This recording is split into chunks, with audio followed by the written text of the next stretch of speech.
Hello everyone, welcome to Kashif's Tamil Tech News. இன்னைக்கு நம்ம என்னென்ன நியூஸ் கொண்டு வந்திருக்கோம் ஒவ்வொன்றா பார்க்க ஆரம்பிக்கலாம் வாங்க. இதுல ஃபர்ஸ்ட் நியூஸ் என்ன அப்படின்னு பாத்தீங்கன்னா, இந்தியன் கவர்மெண்ட் இப்போ 18 OTT ஆப்ஸை வந்து பிளாக் பண்ணியிருக்காங்க. இந்த 18 OTT ஆப்ஸ்லயுமே vulgar, violence and indecent content நிறைய போஸ்ட் பண்ணியிருக்காங்கன்ற ரீசனுக்காக இதை பிளாக் பண்ணியிருக்காங்க. இதை ஐடி ஆக்ட் 2000 பேஸ் பண்ணி தான் இந்த பிளாக்கையே அவங்க நடத்தியிருக்காங்க. இதுவுமே டைரக்டா இம்ப்ளிமெண்டேஷன்ஸ்க்கு வரல.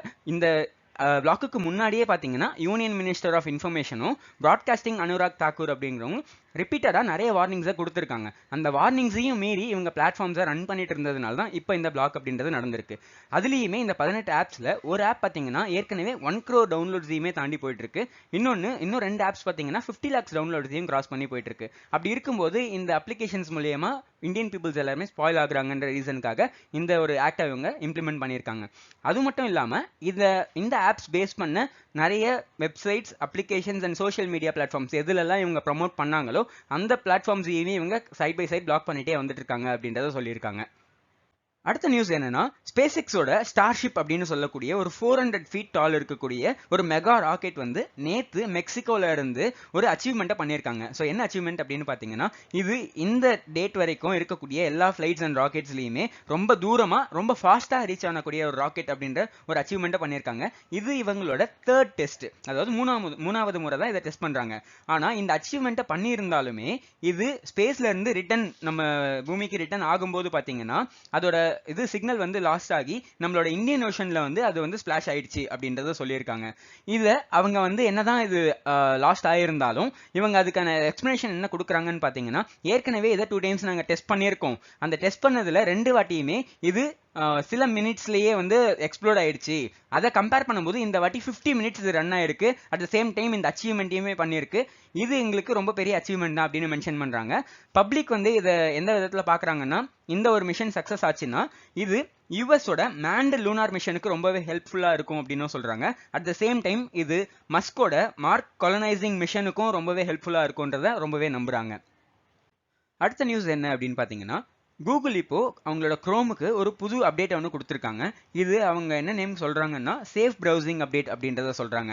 அதுவுமே இது டெஸ்க்டாப் அண்ட் iOS யூசர்ஸுக்கு தான், ஆண்ட்ராய்டு யூசர்ஸுக்கு கிடையாது. இந்த அப்டேட் மூலியமா அவங்க என்ன சொல்ல வராங்கன்னா, இந்த அப்டேட்டுக்கு அப்புறமா real time privacy preserving URL protection அப்படின்றது இங்க நடக்கும் அப்படின்றத சொல்லியிருக்காங்க. அதாவது ரியல் டைம்ல யூசர்ஸுக்கு ஒரு நோட்டிஃபிகேஷன் மாதிரி இவங்க கொடுப்பாங்க. எதுக்கு அப்படின்னு பார்த்தீங்கன்னா, phishing, malware and unwanted softwares. அதாவது இப்போ அமேசான் மாதிரியே இன்னொருத்த ஏதோ வெப்சைட் வச்சிருக்காங்கன்னா ஸோ இது எல்லாமே ஃபிஷிங் அப்படின்னு சொல்லுவாங்க.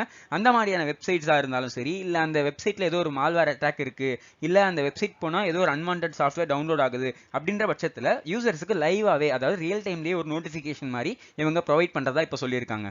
இந்த நோட்டிஃபிகேஷன்ஸ் அவங்க எப்படி ப்ரொவைட் பண்ணுறாங்க அப்படின்னு பார்த்தீங்கன்னா, இவங்க ப்ரீவியஸாக அந்த வெப்சைட்டோட கேச்சர் டேட்டாவை கலெக்ட் பண்ணிட்டே இருப்பாங்க. அதை லோக்கல் டேட்டாவில் ஸ்டோர் பண்ணி வச்சுக்கிட்டு இப்போ அந்த வெர்ஷனோட கேச்சர் டேட்டாவை கலெக்ட் பண்ணி அந்த 2 டேட்டாவும் மேட்ச் ஆச்சு அப்படின்னா இந்த இன்ஃபர்மேஷனை நோட்டிஃபிகேஷனாக அவங்க பாஸ் பண்ணுறாங்க. இந்த டேட்டா எவ்ரி 30 to 60 minutesக்கு அவங்களோட டேட்டா பேஸில் அப்டேட் ஆகிட்டே இருக்கு அப்படின்றத இவங்க மென்ஷன் பண்ணியிருக்காங்க.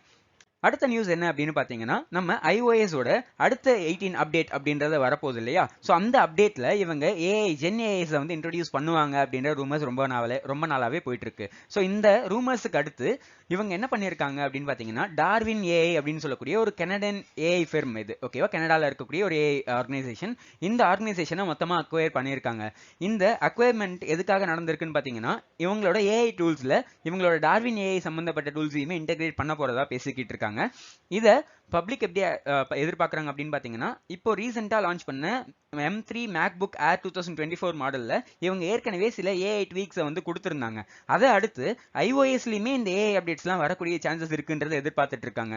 இந்த டார்வின் ஏஐ அப்படின்ற இந்த கம்பெனியோட ஒர்க் என்ன, இதுக்கு முன்னாடி இவங்க எதுக்கு ஃபேமஸாக இருந்தாங்க அப்படின்னு பார்த்தீங்கன்னா, ப்ரொடக்ஷன் ப்ராசஸில், மீன்ஸ் ஒரு கம்பெனியில் ஒரு காம்போனன்ட் ப்ரொடக்ஷன் ப்ராசஸில் காம்போனன்ட்ஸை விஷுவலாக இன்ஸ்பெக்ட் பண்ணுறது, அதாவது பிக்சர் வைஸ் இன்ஸ்பெக்ட் பண்ணுறது தான் இந்த பர்டிகுலர் டார்வின் ஏஐயோட ஒர்க்காக இருந்தது. ஸோ அதை அவங்க இன்டெகிரேட் பண்ணியிருக்காங்க. அட் த சேம் டைம் இதை டெவலப் பண்ண அலெக்சாண்டர் வாங் அப்படின்னு சொல்லக்கூடிய இந்த பர்சனையுமே ஏஐ குரூப், அதாவது ஆப்பிளோட ஏஐ குரூப்போட டைரக்டராகவுமே நியமிச்சிருக்காங்க. இவங்க கூடிய சீக்கிரமே பதவியேற்பு நடத்துவாங்க அப்படின்றத எதிர்பார்க்கப்படுது.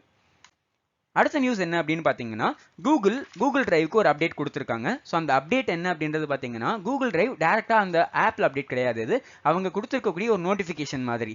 ஸோ இந்த நோட்டிஃபிகேஷனில் அவங்க என்ன சொல்கிறாங்கன்னா, யூசர்ஸ் யாருமே ஸ்பேம் ஃபோல்டரில் இருக்கக்கூடிய மெசேஜஸில் அந்த ஃபோல்டர்ஸ்லேயுமே சரி அதில் வரக்கூடிய லிங்க்ஸை கிளிக் பண்ண வேண்டாம் அப்படின்ற ஒரு யூசர் கைட்லைன்ஸை இவங்க கொடுத்துருக்காங்க.